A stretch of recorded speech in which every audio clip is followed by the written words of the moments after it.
bisa berdoa. Silakan ketua kelasnya pimpin doa. Siapa ketua kelasnya di sini? Ibu. Oke, ini silakan pimpin doanya ya. Sebelum mulai pelajaran, langkah ini kita berdoa dimulai. Berdoa selesai. Terima kasih ya Dini. Pada pertemuan minggu lalu anak-anak ibu telah belajar tentang materi apa? Buku tekanan hidrostatik, Bu. Ya benar sekali ya Selvi. Jadi Selvi masih ingat nih materi pada minggu kemarin ya. Pada pertemuan kali ini kita membahas lebih lanjut tentang salah satu hukum yang ada di fisika, yaitu adalah hukum Archimedes. Yang dimana tujuan pembelajaran kita pada pertemuan kali ini yaitu setelah mengikuti proses pembelajaran, peserta didik dapat menganalisis pengertian dari hukum Archimedes, menguraikan faktor apa saja yang mempengaruhi gaya apung, serta mengidentifikasi kondisi benda tenggelam, melayang, apung, kemudian mengikuti proses percobaan Archimedes dengan benar, serta menunjukkan sikap rasa ingin tahu tanggung jawab dalam proses kerja kelompok nantinya. Di sini Ibu ingin bertanya kepada Putri Sekar, kira-kira kenapa kapal di laut itu bisa melayang di atas permukaan laut sedangkan kapal itu terbuat dari besi? Karena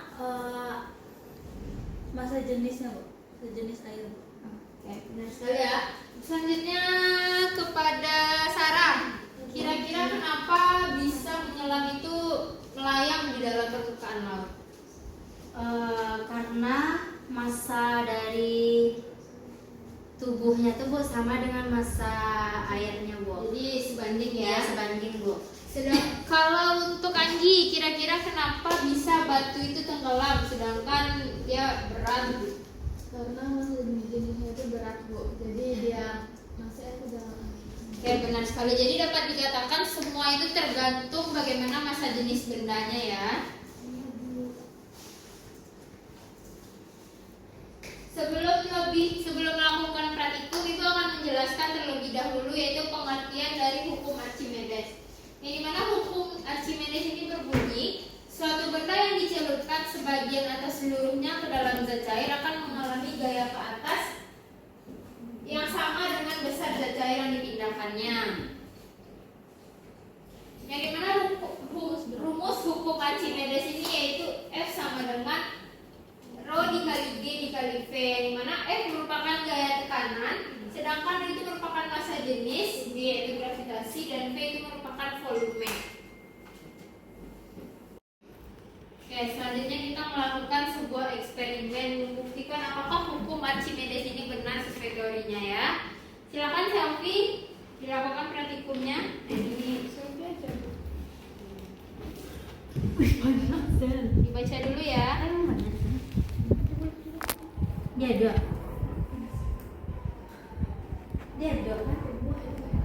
ada kan, Bu?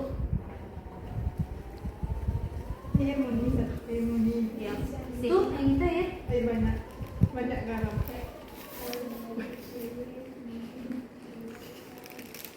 Dibaca petunjuknya ya Selvi. Mau banyak Yang mana iko-iko ya kelas garamnya? A, kelas B, dan kelas C. Ini ya. kelas A, Bu, kelas B, kelas C. Murah sih, kenapa? Tidak terbayang dengan sini.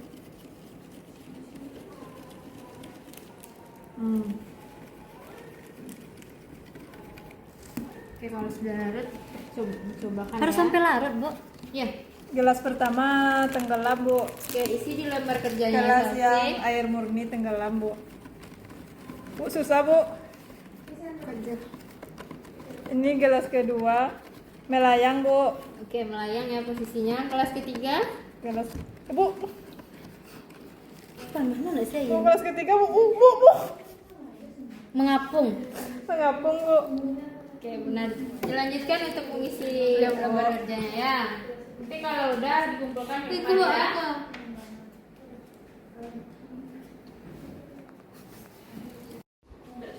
Gimana Selvi, udah selesai eksperimennya? Sudah, Bu.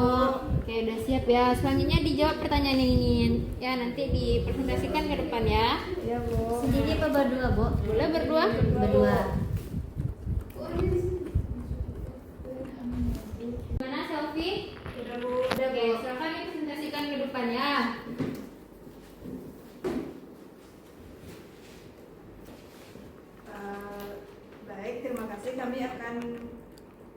merepresentasikan hasil dari percobaan atau eksperimen, yaitu dari tabel data yang kami dapat, yaitu ada komposisi larutan.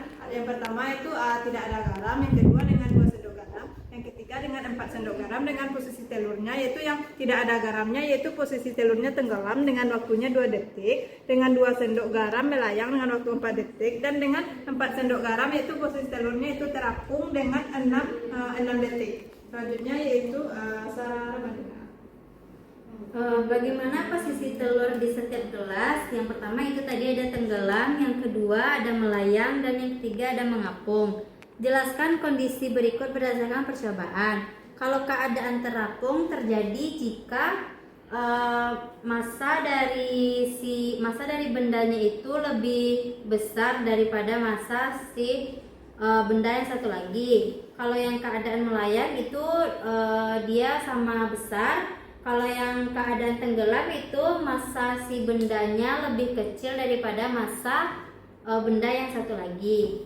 Kesimpulan dari percobaan tadi adalah bahwasanya benda yang posisinya itu tenggelam memiliki massa yang paling besar, sedangkan yang melayang itu sama besar, dan yang terapung itu memiliki massa paling kecil.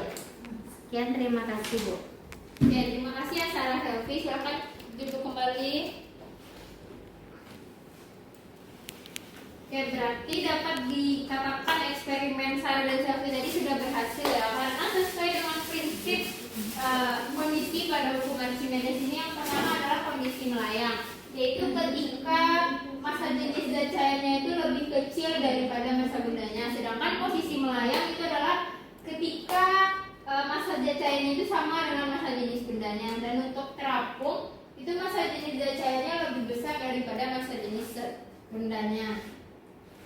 Oke, sebelum mengakhiri pembelajaran, silakan Anda Ibu scan untuk melakukan evaluasi beberapa menit melihat seberapa paham Anda Ibu terhadap materi.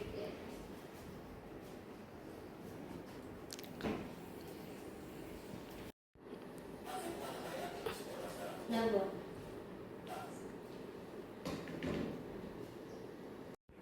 Oke, terima kasih Anda Ibu ya telah melakukan evaluasi hari ini dengan baik, sehingga hasil yang didapatkan itu semuanya berhasil dan dapat memahami materi hari ini. Paham semuanya? Paham Ibu. Oke, untuk pertemuan minggu depan kita akan belajar lebih lanjut tentang materi hukum kom. Silakan Anda Ibu pahami terlebih dahulu materi tersebut di rumah.